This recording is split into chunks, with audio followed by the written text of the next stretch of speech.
Today we are going to talk about one of the most efficient and most important ways of managing your tests. Now, unit tests can get a really large chunk of your code base. So you will have quite a bunch, hopefully. Now, you can categorize them inside suits. That's an obvious one. But you can also use them with tags. And if you like these types of tutorials, want to meet me on a one-on-one Zoom call, go ahead and check out rebeloper.com/mentoring. Now, what I did for this particular tutorial is I have created this unit test tags project. And inside we have our unit test tags tests to be that meta.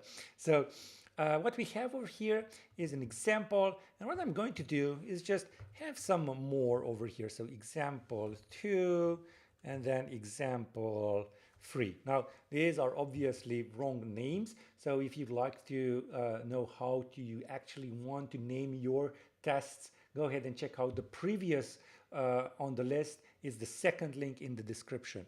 So that's what we have over here.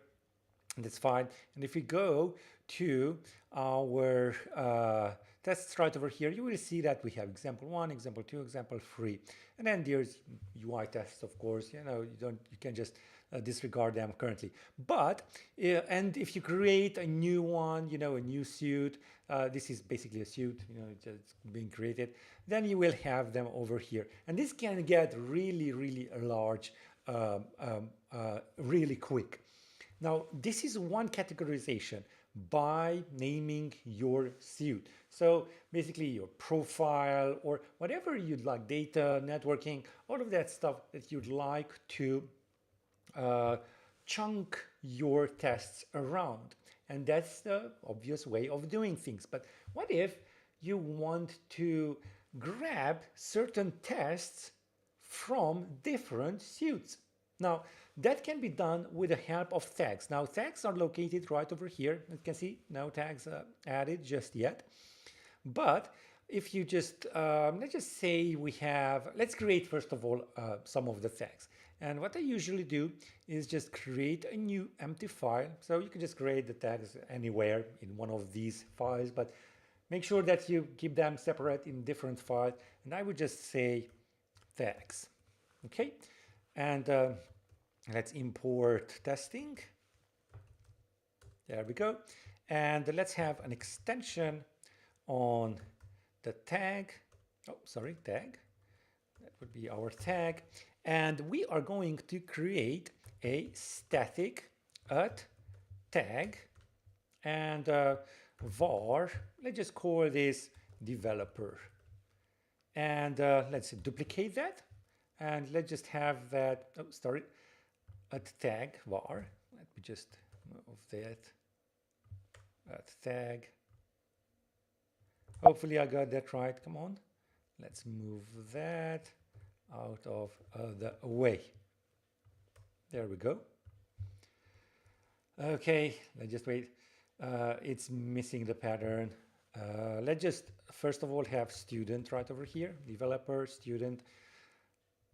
Type annotation is missing pattern. I'm just going to open up one of my other profiles where so it's self, yes. So @self. There we go. And that's it. Now you can use developer, student, whatever you'd like, and you can have multiple of these inside your test. So you just have test, and I'm just going to add this on a new line so it's easier to read.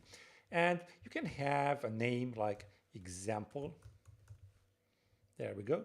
And then a comma and add dot. And then you have a bunch of options right over here. Choose the one that is tags.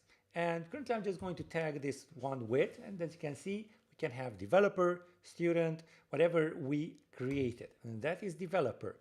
Now, let's just have the second one, tagged dot tags.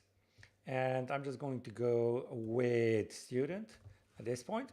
And for the third one, I'm just going to go with both of them. So dot tags, and then dot developer, or rather, we don't need an array, you just have comma separated. So developer, come on, developer, comma, dot student.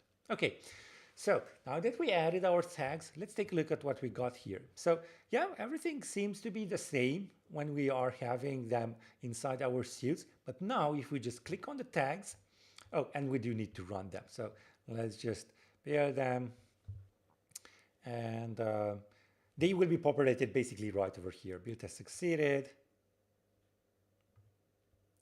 Come on. It's testing. We need to wait for this. But basically, you are going to see all of your tags. Let's just see. Where are my tags? Yeah, most probably we need to write some code anyways.